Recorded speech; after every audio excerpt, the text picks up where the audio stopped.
로마서 16장 13절 말씀 찾겠습니다.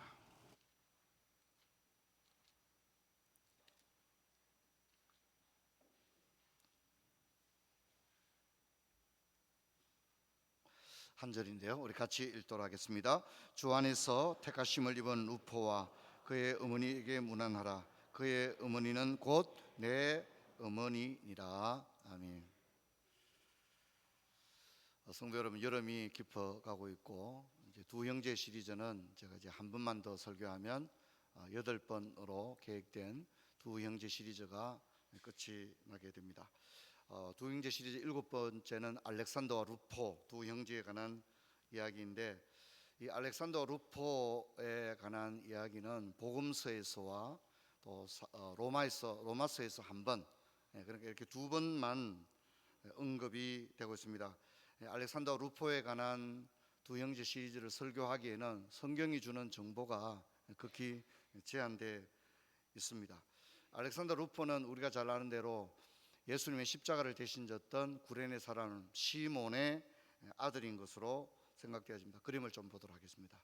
구스타프 도레의 성경 도록에 나오는 그림인데, 예수님께서 십자가를 지고 갈 때 예수님께서 너무 모진 고난으로 인하여 십자가를 지고 갈 수 없는 상황이 되어서 구레네 사람 시몬을 로마 병정들이 억지로 지게 하는 그런 그림입니다. 그 다음 그림 볼까요? 우리가 이제 그림을 볼 때 이제 예수님도 보지만 이제 시몬을 우리가 주목해 봐야 되는데, 시몬이 이렇게 있죠, 뒤에. 이제 근데 이 그림들을 보면 크게 두 가지로 나타납니다. 하나는 시몬의 얼굴이 검은색으로 나타나고요. 또 한 그림, 또 일련의 그림들은 시몬이 피부가 이제 검은색이 아닌 그런 것으로 납니다. 그러면 이제 시몬이 피부가 검은 북아프리카 사람이냐, 북아프리카에 살았지만 피부는 검지 않았느냐는 알 수 없습니다. 그리고 성경을 연구하는데 그렇게 중요한 핵심적인 것은 아닙니다. 그 무엇을 선택하더라도 성경이 주는 교훈에는 전혀 오류가 없습니다. 그러나 화가들이 그린 그림을 보게 되면 어떤 그림은 검은 피부를 가진 북아프리카인으로 그리기도 하고, 또 어떤 그림은 그렇지 않은 그림으로 나오게 되어집니다. 이 그림은 안드레아 만테냐의 그림인데, 이게 시몬을 아주 배경으로 처리하고 있는 특징이 있습니다. 그 다음 그림 볼까요? 여기도 이제 이 그림은 이제 레퍼런스를 알 수 없는 그림인데, 어쨌든 이제 이 그림도 보게 되면 두 가지가 있습니다. 예수님과 시몬이 같이 십자가를 지는 그림이 나오는가 하면 이제 시몬이 혼자서 지고 예수님은 따라가는 그런 그림. 그래서 이제 다양한 해석들이 있음을 그림을 통해서 볼 수 있습니다. 그 다음 그림 볼까요? 이 그림은 피부가 검은색이 아니죠, 그죠? 시몬을 피부가 검은 사람으로 묘사하지 않고 있습니다. 제가 이제 구레네 시몬과 관련된 레퍼런스들을 한 거의 100건 가까이 찾아봤는데 거의 절반인 것 같아요. 검게 표현한 화가도 있고 희게 표현한 화가도 있는 것 같습니다. 그 다음 그림 볼까요? 이 그림은 이제 좀 더 이렇게 메시지를 담은 그림인 것 같습니다. 이건 유명한 지그 콴더가 그린 그림인데, 이제 붉은색은 예수님이십니다. 그리고 파란색은 시몬이 함께 십자가를 지는 그림인데, 이 지그 캔들은 이 그림에서 뭘 이야기했냐면 그리스도의 십자가의 구속 사역에 아프리카인도 동참했다. 아프리카는 버림받은 곳이 아니다. 이 위대한 십자가 사역에 하나님께서 북아프리카인을 사용하셨다. 지더케그는 그런 것을 좀 이야기하고 싶었던 것 같습니다. 그 다음 그림은 제임스 티소의 그림입니다. 이거는 시몬이 이제 그리스도의 고난을 단순히 이제 십자가를 지는 일뿐만 아니라 그리스도의 고난을 바라보고 있는 그런 모습이고요. 그 다음 그림들은 좀 보기 좋은 그림인데, 맥체인 성경에 나오는 성경 도록, 성경 사파입니다. 이 그림을 보면 이제 시몬이 십자가를 지고 가는데, 십자가가 우리가 아는 십자가가 아니죠. 그렇죠. 이제 저게 정확한 십자가인 것 같아요. 그래서 십자가를 가로형 십자가만 지고 가는 거예요. 세로형은 거기 세워져 있고, 이해되겠죠? 그래서 가로형 십자가를 지고 간 그림으로 나오고 있고요. 그 다음 그림도 맥체인 성경 사파에 나오는데 여기서는 또 검은색으로 묘사가 되어 있습니다. 이 다음 그림이 중요합니다. 오늘 제 설교와 연관이 되어 있습니다. 여기는 보면 시몬이 십자가를 지고 있죠. 그런데 누가 나옵니까? 아이들이 나오고 있습니다. 아이들이 나오는데 이 아이들은 누구일까요? 시몬의 자녀들이겠죠. 알렉산더와 루포라고 보는 거죠. 알렉산더 루포. 그래서 이제 이 십자가를 지고 가는 구레네 시몬에 관한 많은 그림들을 제가 찾을 수 있는 데까지 찾아서 이렇게 봤을 때에 저런 식으로 묘사한 그림이 한 3분의 1쯤 됩니다. 그러니까 구레네 시몬만 이야기하는 게 아니라 성경에 나오는 알렉산더와 루포도 같이 그랬다는 건데, 그렇게 되면 이제 어떻게 되죠? 해석이 유월절을 위해서 시몬만 온 게 아니라 누구도 왔다는 거죠. 시몬이 그 가족들을 다 데리고 유월절을 지키기 위해서 예루살렘에 왔다는 이야기가 되어지고, 이 알렉산더 루포는 아버지가 예수님의 십자가를 대신 지는 것을 어릴 때 봤다는 거죠. 이런 이제 것이 가능한데, 성경은 이런 정보를 우리에게 주지 않습니다. 우리가 다만 가능성이 있는 가정인 거죠, 그죠? 그 다음 그림 볼까요? 이 그림에서 좀 더 이 화가는 여기 의미를 좀 더, 화가의 상상력을 좀 더 가미하고 있는 걸 볼 수 있죠. 저에 나오는 아이는 루포로 보여집니다. 루포가 누구 손을 잡고 가고 있죠? 예수님의 손을 잡고 가거든요. 그렇다면 이제 이 화가의 상상력 속에 나오는 저 그림에서 저런 배경 가운데 루포가 저렇게 자랐다면 루포는 어떤 사람이 되었을 것이냐 하는 것들을 우리가 생각할 수가 있겠죠. 그 다음 그림 보겠습니다. 제가 가장 좋아하는 그림인데 나중에 한 번 더 보게 될 겁니다. 루포는 생각하는 거죠. 예수님이 십자가를 지는데, 그죠? 십자가를 지는 그 예수님, 그리고 자기 아버지가 예수님의 십자가를 대신 지셔야 될 정도로 너무 모진 신문과 고난으로 고통 가운데 있었던 예수님을 루포는 생각하고 있는 거죠. 이런 그림입니다.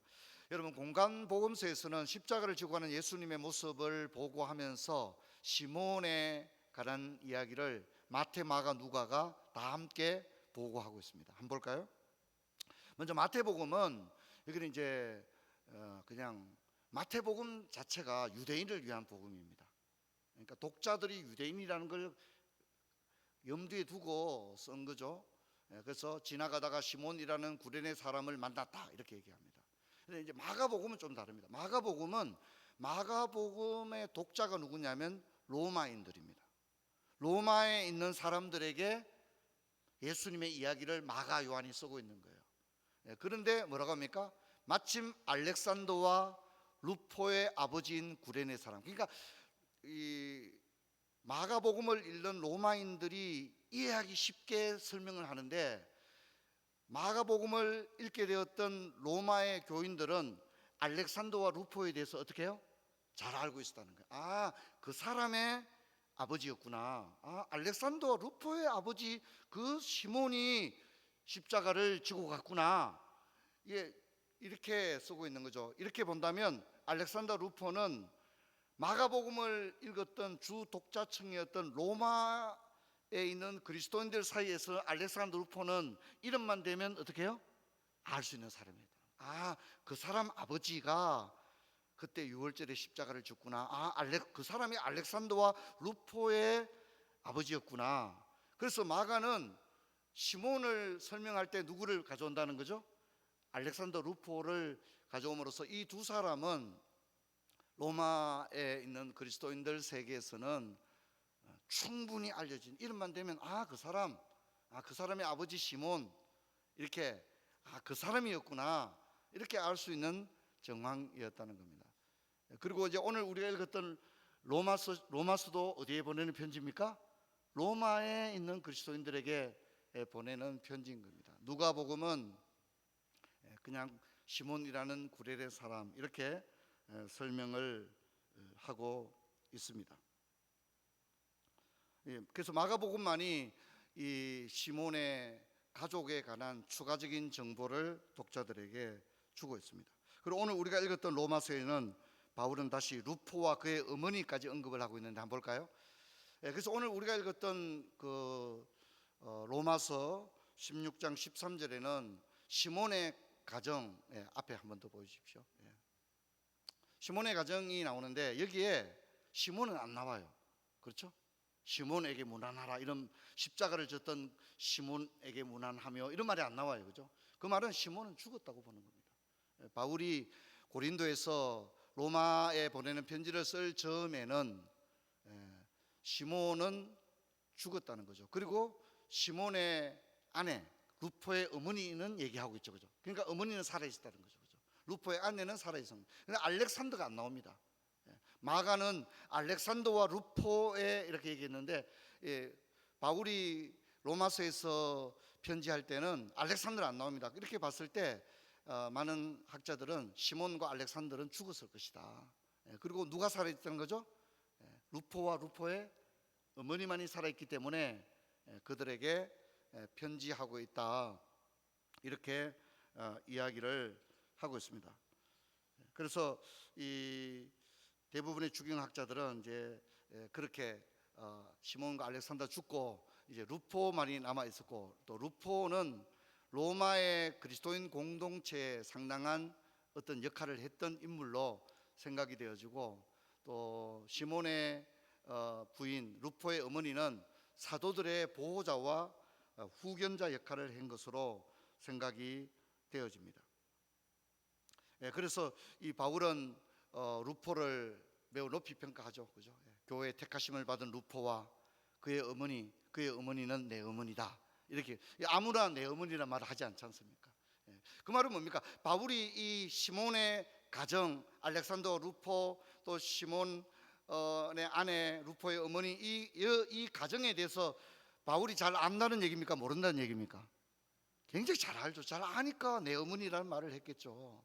그럴 정도니까 이 가정에 대해서 바울이 충분히 잘 알고 있었고, 바울도 마가의 어법을 따라서 루포 이렇게 이야기를 하고 있습니다. 그런데 제가 이제 이번에 저도 평생을 이렇게 설교하지만 이번 주 설교는 너무 힘이 들어서 중간에 사실은 본문을 바꾸려고 알렉산더 루포 말고 다른 거 하려고 생각하다가 그냥 설교를 하게 된 이유는 이 성경 해석에 한 가지 걸림돌이 있기 때문입니다.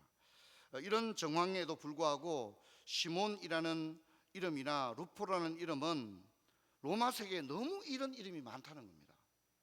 너무 이런 이름이 너무 많답니다. 바울이 로마서를 쓰면서 십자가를 졌던 시몬의 아들인 루포와 그의 어머니에게라고 말하면 문제는 다 해결이 돼요. 그런데 그렇게 하기에는 루포가 너무 많다는 겁니다. 당시 루포는 막 그냥 너무 흔하디 흔한 이름이고, 시몬이라는 이름도 어떻게 해요? 진짜 흔하디 흔한 이름이기 때문에 그 이름을 특정하지 않는다면 마가복음의 15장에 나오는 알렉산더 루포의 아버지 시몬과 그 알렉산더 루포를 또 로마서 16장 13절에 그 루포와 동일인으로 이야기하기에는 많은 어려움이 있다는 겁니다. 왜냐하면 그러기에는 그런 동일 이름을 가진 사람들이 어떻게 해요? 너무 많기 때문에 오늘 제가 설교하는 대로 아까 우리 그림에서 본 것처럼 저런 논지를 끌고 가는 데는 어떻게 해요? 요즘 젊은이들이 하는 말로 해석상의 무리수가 있을 수도 있다는 것을 오늘 설교를 들으면서 어떻게 해요? 잘 알고 제 설교를 들어야 합니다. 그런 해석상의 난점이 있습니다. 이런 것을 강하게 제기하는 학자가 많지는 않습니다. 케제만이라고 하는 유명한 구약학자가 이것을 그렇게 연결하기에는 좀 너무 좀 어려움이 있다고 본다, 이렇게 단정해서 말하기는 어려움이 있다, 이렇게 케제만이 이야기를 했습니다. 하지만 우리가 성화에서 살펴본 것처럼 시몬의 그 가족들을 함께 그리는 성화들이 3분의 1쯤 있고, 그의 가족들은 완전히 배제한 그림들이 있는 것처럼 이런 해석상의 난점이 있다는 것을 우리 성도님들이 잘 기억하시고 설교를 들으시면 좋겠습니다. 바울은 로마를 방문한 적이 없지만 로마에서 온 사람들과 함께 동역했습니다. 자, 그러면 바울이 로마에 간 적이 없는데 로마서를 쓰고 있는데 어떻게 로마에 살고 있는 루포의 어머니를 내 어머니라 할 수 있느냐, 이런 해석의 문제가 또 남게 되는데, 이 시몬의 가정은 예루살렘에 올라왔다가 북아프리카로 돌아갔는지, 아니면 바울과 함께 바울과 함께 수리아 안디옥에 가서 거했는지 이것을 우리는 알 수는 없습니다. 그러나 많은 학자들이 이야기할 때 이 루포의 어머니가 바울의 어머니라고 불렸다고 하는 것은 바울과 함께 일정 부분 선교에 함께 참여했을 것이다. 아마 그렇다면 그것은 수리아 안디옥일 것이다. 이렇게 얘기합니다. 왜냐하면 수리아 안디옥은 종교의 자유가 어느 정도 보장되었던 로마의 자유도시였기 때문에 거기에 있는 동안에는 핍박으로 말미암아 그리스도인들이 어려움을 겪지 않는 대표적인 도시가 수리아 안디옥이었습니다. 그래서 아마 시몬의 가정도 바울과 함께 그곳에서 함께 선교 활동을 했을 가능성을 생각할 수가 있습니다. 여러분 다시 한번 예수님이 십자가를 지는 장면으로 가봅시다. 예수님은 금요일 밤에 잡힌 후에 무려 6번이나 재판을 받았습니다. 모진 신문과 고난을 당했습니다. 수없는 매질과 채찍질을 당했습니다. 그래서 예수님 십자가를 지고 가는데 아까 말씀드린 대로 가로형 십자가를 파티블룸이라고 부른다고 합니다. 근데 이 십자가의 무게가 한 18kg에서 20kg 정도 되는데 예수님은 그 무게를 감당할 수 없는 상황이 되었습니다. 그래서 로마의 군인들이 로마법을 동원합니다. 로마법은 뭐냐면 로마의 공무원은 필요하다면 사람들을 강제 징발할 수 있습니다. 물건을 들어 이렇게 말할 수 있다는 거죠. 그러면 들어야만 하는 겁니다. 그래서 예수님이 복음서에 오리를 가리면 십리를 가고라는 말이 그런 겁니다. 로마의 공무원이 어떤 일을 하는데 뭘 들고 함께 가야 된다면 오리까지 갈 수 있도록 되어 있습니다. 오리 이상 동행을 할 수는 없습니다. 계속 부려먹을 수는 없는 거니까요, 그죠? 그런 법들이 있는 거죠. 바로 그 법에 의해서 구레네 시몬이 예수의 십자가를 대신 지는 강제 징발이 되었다, 그렇게 이야기를 할 수 있습니다. 여러분, 시몬은 유월절에 제때 도착하지 못했던 것으로 보여집니다. 이미 유월절이 무르익고 있는데 때마침 도착을 했습니다. 그가 살았던 곳은 구레네입니다. 구레네는 북아프리카의 리비아에 속한 그런 곳인데 사도행전에 안디옥 교회 지도자 중에 니게르라고 하는 사람이 나오는데 이런 사람들이 모두가 북아프리카 출신들이었습니다. 시몬은 유대인이거나 우리가 그림에서 본 것처럼 검은 피부의 북아프리카 출신일 수도 있습니다. 어쨌든 그가 북아프리카에서 지중해를 건너 팔레스타인의 유대인의 절기를 지키기 위해 왔다는 것은 그가 신앙이 아주 분명한, 하나님에 대한 신앙이 아주 분명한 사람이었다, 그렇게 이야기를 할 수 있습니다. 우리 성경 같이 한번 읽도록 하겠습니다. 마침 알렉산더와 루포의 아버지인 구레네 사람 시몬이 시골로부터 와서 지나가는데 그를 억지로 같이 가게 하여 예수의 십자가를 지우고, 이렇게 이야기를 하고 있습니다. 억지로 십자가를 졌습니다. 무언해서 한 일이 아니었습니다. 좀 억울할 수 있는 상황이었습니다. 하지만 그는 의미 있는 일에 참여했다고 하는 것은 틀림이 없습니다. 예수의 고난에 참여하는 영광을 얻게 되었습니다. 그는 유대교 신자로 예수께 대해서는 정보를 가지고 있지 않았을 수 있습니다. 하지만 십자가를 지는 일을 통하여 그 일이 출발이 되어서 그는 신앙을 가졌고 그 자녀와 아내도 신앙을 가진 것으로 보여집니다. 그는 죽었지만 그의 가족은 계속하여 신앙을 놓지 않았습니다. 그리고 초대교회 신실한 신자로서 그리고 사도들을 도와서 복음을 위해서 수고를 했다는 것입니다. 여러분 같이 한번 읽겠습니다. 베드로전서 2장 19절 같이 읽겠습니다.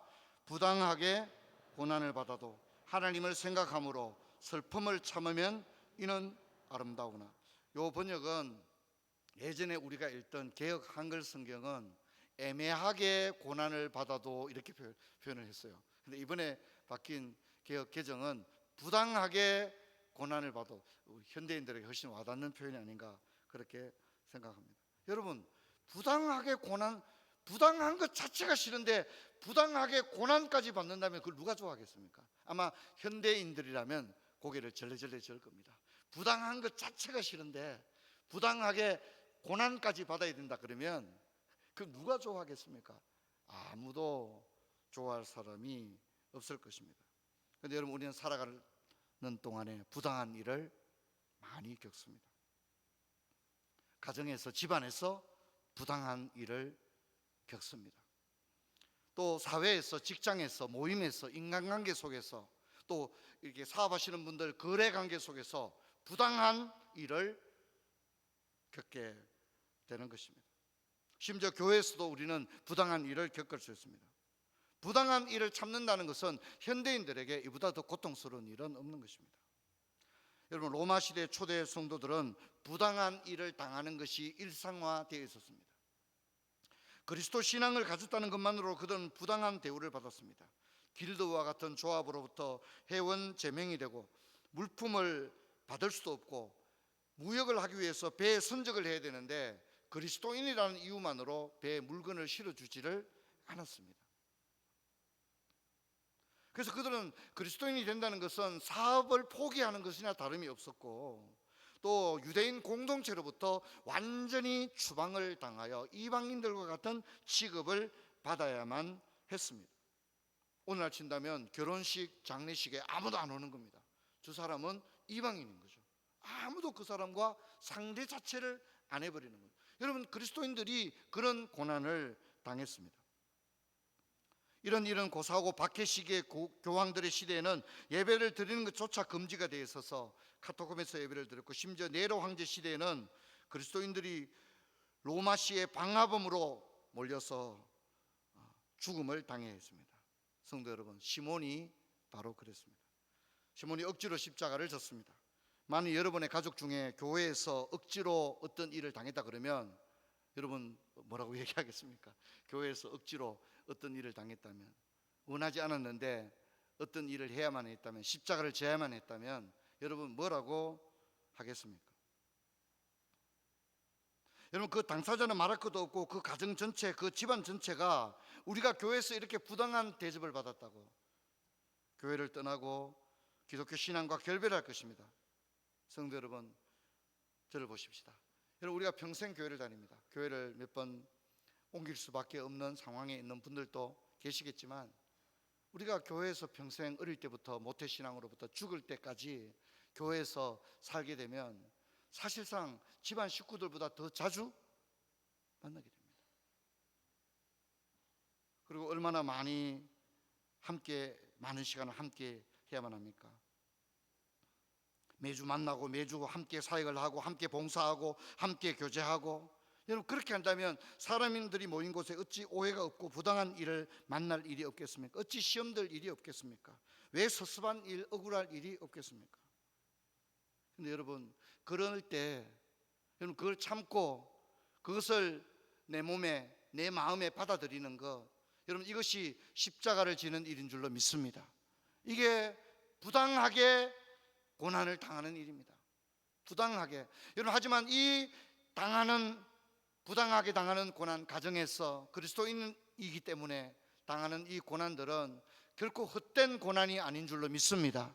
이걸 잊지 마시기를 바랍니다. 시몬은 십자가를 졌습니다. 억지로 했지만 그것은 복된 일이었습니다. 우리는 시몬이 십자가를 지고 난 후의 일들에 대해서 성경에서 제공하는 정보를 충분히 얻지 못하지만, 마가가 로마인들을 염두에 쏜 마가복음은 그 두 아들이 로마 교회의 상당한 인물이라고 우리에게 분명히 이야기를 하고 있습니다. 동일하게 로마로 서신을 보낸 바울의 편지에서도 그 흔적을 보게 됩니다. 바울은 고린도에 있을 때 두 명의 로마인을 만납니다. 누굽니까? 브리스길라와 아굴라였고, 그들은 로마의 아주 중요한 그리스도인이었기 때문에 브리스길라와 아굴라부터 로마 교회 사람들의 이야기와 형편을 충분히 들었을 것이다, 그렇게 생각이 됩니다. 그래서 우리가 로마서 16장 오늘 읽었던 13절에 루포와 특별히 택하심을 입은 루포라는 그 이야기와 그의 어머니 이야기를 연결해서 생각할 수 있는 것입니다. 여러분, 알렉산더와 루포, 이들은 형제입니다. 마가의 기술대로 이들은 두 형제입니다. 이들은 구레네에서 예루살렘으로, 그리고 어쩌면 수리아 안디옥으로, 그리고 이제 로마에 그들의 행적이 발견됩니다. 그리스도인들은 신앙의 박해로 말미암아 여러 지역으로 흩어지고 끝없는 이주를 경험해야만 했습니다. 가령 아굴라와 브리스길라도 로마에서 추방되었다가 고린도에 왔다가 안디옥으로 갔다가 에베소로 갔다가 다시 로마로 가거든요. 그러니까 그리스도인들은 정처 없는 겁니다. 박해를 받아 끊임없이 옮겨 다녀야만 했다는 것입니다. 그래서 우리는 알렉산더가 어떻게 되었는지를 알 수는 없습니다. 바울이 알렉산더를 호명하지 않는 것으로 보아 죽었던 것으로 보여집니다. 그러나 루포는 살아 있었던 것 같습니다. 바울의 문안의 명단에 포함이 되고 있습니다. 근데 루포를 바울이 이렇게 말합니다. 뭐라고 말하죠? 주 안에서 택하심을 입은 루포, 이렇게 얘기합니다. 이 말은 뭔 뜻일까요? 택하심을 입었다는 것은 그의 아버지 시몬이 십자가를 지는 일에 지목된 것을 가리킬 수도 있고, 루포가 로마에서 어떤 책임을 맡았다는 로마 교회의 중요한 인물이었다는 것을 이야기할 수도 있습니다. 하지만 분명한 것은 어찌되었든지 루포가 영향력 있는 교회 지도자였다는 것은 틀림이 없습니다. 그의 어머니는 바울에게 곧 내 어머니라고 하는 이야기를 들었습니다. 구레네 시몬의 가정에서 바울은 서로 지켜주고 보호해주는 그런 관계였다는 겁니다. 말씀을 한번 정리해 보겠습니다. 루포는 무엇을 보고 들었을까요? 루포는 자기 아버지를 따라 예루살렘의 유월절에 참여했다면 예수님과 함께 십자가를 지고 가는 아버지를 보았을 겁니다. 루포의 평생에 예수님과 함께 십자가를 기꺼이 지고 가신 아버지가 좀 화가 나고 억울할 수도 있는데, 아버지가 기꺼이 예수님 고난받으시는 그 몸도 가누지 못하는 그 예수님을 대신하여 십자가를 지고 가던 그 아버지의 모습이 루포의 평생에 강하게 남아 있었을 것입니다. 또한 루포가 최소한 예루살렘에 오지 않았다 할지라도 아버지로부터 예수님에 관한 이야기를 루포가 어떻게 해요? 들었을 것입니다. 그리고 루포가 본 어머니는 어떤 어머니입니까? 루포는 바울을 비롯한 순회 전도자들과 사도들과 전도인들을 자기 가족처럼 사랑하고 보호하며 후원했던 그런 어머니였습니다. 루포의 기억 속에 아버지와 루포의 기억 속에 어머니가 루포를 자라게 했습니다. 루포가 보았던 아버지, 루포가 보았던 어머니, 오늘 우리 아이들은 무엇을 보고 자랍니까? 성도 여러분, 아이들은 부모가 한 말을 보고 자라는 게 아니라 부모의 모습을 보고 자라는 것입니다. 말은 그저 다 잊혀져 버립니다. 하지만 부모의 모습은 아이들 속에 가장 강하게 자리 잡게 되어지는 것입니다. 여러분, 디모데전서 1장 5절, 우리가 잘 아는 구절인데요, 같이 한번 읽겠습니다. 이는 내 속에 있는 거짓이 없는 믿음이 있음을 생각합니다. 이 믿음은 먼저 내 외조모 로이스와 내 어머니 유니게 속에 있더니 내 속에도 있는 줄을 확신하노라. 아멘. 바울은 디모데와 이야기하는 가운데 바울은 디모데의 외할머니와 디모데의 어머니를 깊이 지켜보았고, 그들 속에는 다른 사람들에게 없는 너무나도 아름다운 신앙과 인격이 있다는 걸 알게 되었습니다. 그리고 바울은 또다시 디모데와 함께 팀 사역을 하면서 디모데 속에 있는 이 신앙은 어쩌다가 생긴 신앙이 아니라 그의 외할머니와 그의 어머니 속에 있던 그 믿음이 이 아들에게도 그대로 디모데에게도 나타났다, 그렇게 이야기를 하고 있는 것입니다. 사랑하는 성도 여러분, 알렉산더와 루포 두 형제는 예수의 십자가를 졌던 아버지 시몬과 바울에게 어머니와 같았던 그 어머니를 보고 듣고 자랐습니다. 저와 여러분도 우리 자녀들을 양육할 때 말로만 양육하는 것이 아니라 본을 보여서 우리 아이들이 그런 생애를 사는 우리 아이들로 삼을 수 있는 우리 푸른 초장교회 모든 성도님들 되시기를 주의 이름으로 축원합니다. 자리에서 일어나겠습니다. 아버지, 감사합니다. 예수님이 십자가를 질 때 구레네 사람 시몬이 예수의 십자가를 대신 졌는데 그 자녀였던 알렉산더 루포가 로마 교회의 중요한 인물이 되었음을 성경을 통하여 생각했습니다. 아버지 하나님, 오늘 우리 아이들은 부모들을 보고 자라는 게 아니라 세상의 온갖 문화 속에서 자라나고 있습니다. 부모의 영향력, 교회의 영향력보다 세상 문화의 영향력이 훨씬 더 커진 시대가 되었습니다. 아버지, 이 아이들이 어떻게 자라나겠습니까? 아버지, 오늘 우리가 성경을 통해서 묵상한 대로 루포와 알렉산더처럼 부모님의, 아버지 어머니의 모습을 보고 자랐던 그들처럼 저희들도 우리의 자녀를 말로만 양육하는 자가 아니라 본으로서 모범을 볼 수 있는 부모들 되게 하시고, 이 혼탁한 세상 속에서 우리 자녀들이 믿음의 자녀로 세워지는 복된 은혜가 있게 하여 주옵소서. 주 예수 그리스도 이름으로 기도하옵나이다. 아멘.